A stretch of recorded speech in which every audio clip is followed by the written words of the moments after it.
ఈరోజు మా ఇఫ్తార్ ఎలా జరిగిందో చూద్దాం రండి.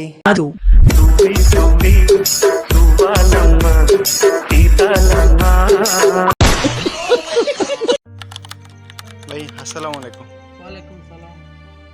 మార్నింగ్ సెహరీ కంప్లీట్ చేసుకొని మసీద్కి అయితే వచ్చేస్తాం. నమాజ్ చేసుకున్నాక ఇలా అయితే మాట్లాడుకుంటాము. సీరియస్ అనుకో మగడిని, జోక్. సూపర్గా ఉన్నారో చేస్తాం నిజంగా. సెహరీ కంప్లీట్ చేసుకొని 7:30కి బస్ ఎక్కేసి కాలేజ్కి అయితే వచ్చేస్తాం. కాలేజ్ అయిపోయాక ఫ్రైడే కదా, జుమ్మా నమాజ్కి అయితే వెళ్తాం. కాలేజ్ అయిపోయాక ఇంటికి వచ్చిన తర్వాత ఇఫ్తార్ అయితే స్టార్ట్ అయిపోద్ది. ఇదాన్ని గుర్తుపడితే కామెంట్లు అయితే చెప్పేయండి.